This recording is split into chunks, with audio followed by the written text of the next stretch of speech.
Hai, namaku Intan. Aku akan cerita tentang pengalaman yang gak bisa aku lupakan sampai detik ini saat aku pertama kali tinggal di kosan yang ada di wilayah Jogja. Jadi ceritanya bermula saat aku lulus menjadi mahasiswa di salah satu universitas negeri yang ada di Jogja. Awalnya aku senang banget bisa lulus di universitas impianku. Dan yang paling buat aku semangat, entah kenapa aku senang banget. Bayangin aku harus merantau dan belajar hidup mandiri. Karena aku tinggal di Malang, jadi mau gak mau aku harus merantau dan hidup mandiri di Jogja. Di sana, aku bakal ketemu teman-teman baru dan lingkungan baru. Karena jujur saja, aku sedikit jenuh dengan kehidupan aku di rumah. Karena orang tuaku terlalu sayang dengan aku, jadi itu sedikit menghambat minat eksplorku. Karena aku sedikit hobi kesana kemari. Jadi waktu itu seminggu sebelum aku mulai kuliah pertamaku, aku, ayah dan ibuku ke Jogja untuk mencari kosan. Di sana kami sempat kesulitan menemukan kosan karena ternyata kebanyakan kosan sudah di-booking, yang akhirnya nemu juga di hari kedua kami di Jogja. Kosan yang kami temukan itu agak jauh dari wilayah kampus, bahkan udah di wilayah yang tergolong sepi. Tapi tidak masalah pikirku, toh aku juga bakal dikasih motor untuk ke kampus. Pertama kali aku lihat kosannya, aku terbayang ini bakal sangat menyenangkan. Di depan kosan ada pohon jambu dan mangga yang sangat rindang. Bangunan kosan juga nggak terlalu besar, nggak terlalu kecil. Ini kosan khusus untuk cewek, dan pemilik kosannya juga tinggal di dalam bangunan kosannya. Jadi seger begitu dengan rumah pemilik kosannya. Pemilik kosannya itu ibu-ibu tua, tapi belum layak juga dipanggil nenek. Jadi kalau aku perkirakan umurnya 50 tahunan lah kayaknya. Kosan ini punya ibu itu, dan dia juga hanya tinggal dengan satu bocah laki-laki yang kira-kira berumur 3-4 tahunan. Yang sampai sekarang aku nggak tahu itu anaknya atau cucu si ibu itu. Jadi ibu kosannya menyambut kami dan mempersilahkan kami melihat kamar kos. Ternyata total kamar kos yang ada di situ ada 12, yang kosong ada 4 kamar. Tapi dari keempat kamar itu cuma sisa satu yang bisa ditempatin. Saat ditanya 3 kamar lainnya kenapa nggak bisa ditempatin, kata si ibu kosannya sedang direnovasi. Padahal kelihatannya baik-baik saja. Karena aku sempat ngintip dari jendela kamarnya yang ditutup horden, samar-samar terlihat kamar itu normal-normal saja. Tapi entahlah, awalnya aku mikir mungkin bocor atau apa kali. Jadi kamar kosan buat aku kamar nomor 3. Kamar yang kosong itu kamar nomor 2, 5, dan 12. Jadi kamar kosannya ada nomor itu sesuai urutannya. Saat kami masuk ke kamar nomor 3, aku melihat normal-normal saja. Malah aku suka dengan fasilitas yang ada. Dan kamarnya juga luas banget, karena kamar ini sebenarnya untuk 2 orang. Karena ada 2 ranjang yang bertingkat, tapi di sini aku cuma tinggal sendiri.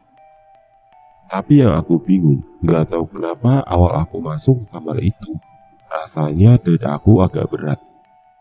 Dari awal aku sempat mikir soal itu, tapi aku cuma mikir aja, gak menanyakan dan menceritakan ke ibu. Karena sepertinya akan sedikit lebay kalau aku ceritakan, karena itu hal kecil banget. Awalnya aku mikir kayak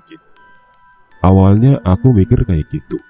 Dan itulah aku sesalin kenapa tidak mau menceritakan dari awal ke ibu dan ayahku. Ya udah, itu hanya penjelasan. Jadi hari itu kami balik ke penginapan, lalu balik ke Malang. Seminggu kemudian di hari Minggu, sehari sebelum aku masuk kuliah pertamaku, aku balik lagi ke Jogja dan meninggalkan ibu ayah di Malang. Itu adalah pertama kalinya aku pergi jauh sendiri dan merantau. Singkat cerita, saat aku sampai di Jogja, tepatnya di kosan, Itu Minggu sore. Aku langsung disapa dengan salah satu anak kosan lain yang saat itu sedang bersih-bersih. "Hai Mbak, baru ya?" "Iya Mbak, aku baru." "Oh, kenalin, nama aku Intan." "Aku Dita Mbak, baru masuk kuliah ya?" Di situ kami ngobrol-ngobrol sedikit. Ternyata si Dita kuliah di universitas yang sama denganku, tapi beda fakultas dan angkatan. Dita ternyata angkatan 2016. Di situ aku juga pamit mau masuk ke dalam kos, tapi Dita sempat nawarin untuk main atau sekedar ngobrol-ngobrol ke kosannya. Syukur pikirku, baru sampai aja aku langsung punya teman, karena Dita kelihatannya sangat humble dan suka cerita. Ya udah, aku masuk ke dalam kos. Lagi-lagi, pas aku buka pintu dan masuk, nggak tahu kenapa aku ngerasa dada aku sesak lagi. Sebelumnya aku nggak pernah kayak gini. Tapi aku nggak terlalu menghiraukan, karena tubuhku yang pegel dan pengen rebahan itu lebih menonjol dari yang aku rasakan. Sampai nggak berasa aku ketiduran beberapa jam. Lalu aku terbangun karena panik. Di sini sampai sekarang aku nggak tahu itu mimpi atau nyata yang aku dengar. Karena yang aku rasakan, aku terbangun karena mendengar keramaian di sekitarku. Yang seolah aku tidur di tengah-tengah keramaian pasar. Dan itu terjadi di kamarku. Saat aku bangun, semuanya hening. Tapi itu rasanya nyata banget. Tapi aku selalu berusaha mikir kalau itu hanya mimpi. Mungkin karena aku terlalu kelelahan di hari itu. Karena sekujur tubuhku dipenuhi keringat saat tidur, aku langsung mandi. Saat sedang mandi juga, aku masih kepikiran soal mimpi itu. Apakah itu mimpi atau nyata yang aku dengar? Ya udah, setelah mandi aku sholat maghrib dan duduk termenung. Karena sesak dada aku makin berasa berat. Dari termenung hingga panik, yang aku juga nggak tahu kenapa aku bisa panik sendiri di kamar ini.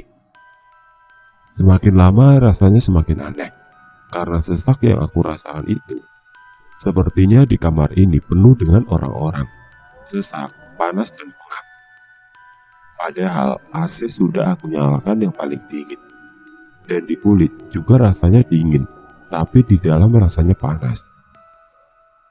Akhirnya aku keluar memberanikan diri. Aku main ke kamarnya Kak Dita, padahal baru kenal.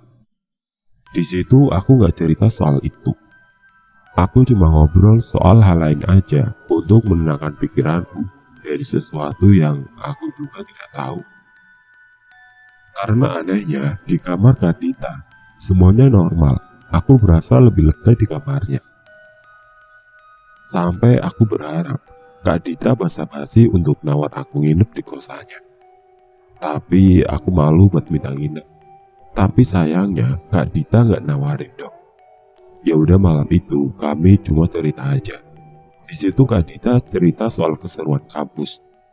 Dan aku sempat menanya juga soal kenyamanan tinggal di kosan ini. Katanya kosan kami itu nyaman banget. Karena lingkungannya yang ada di pinggiran kota yang cenderung tenang dan sepi.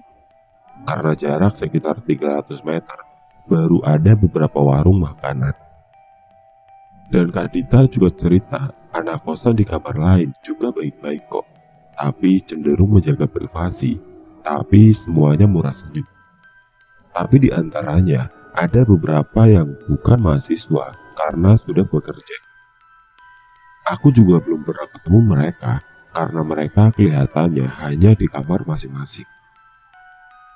Saat kami sedang cerita, aku kaget melihat bocah yang sedang mengintip di pintu kamar Kak Dita yang setengah terbuka. Kata Kak Dita, adik itu namanya Oki. Dia bocah manis, tapi sayangnya ada sedikit kelainan. Dia bisu dan tuli. Tapi setelah setahun Kak Dita tinggal di kosan itu, dia juga ternyata nggak tahu di Oki anaknya ibu kos atau cucunya. Karena ibu kosnya sangat dingin dan selalu menghindar untuk berinteraksi dengan mereka. Kalaupun ngobrol, hanya ngobrol yang penting-penting saja. Mungkin karena itu Kak Dita tidak pernah tahu asal-usul si adik Oki yang manis itu. Adik itu juga udah biasa seperti itu. Dia suka ngelihat kita di dalam kamar kalau pintu dibuka. Tapi dia takut kalau dikasih kue atau semacamnya.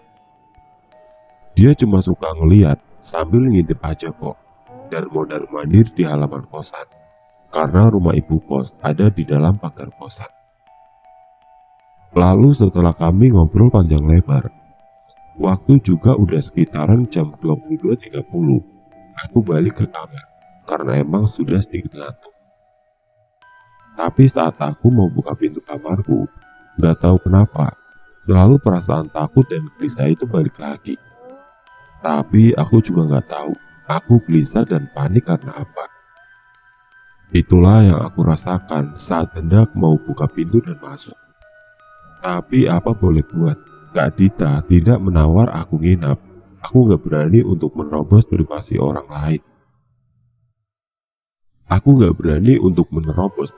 orang lain. Jadi aku masuk ke kamar. Dan lagi-lagi, perlahan dada aku sesak dan semakin sesak.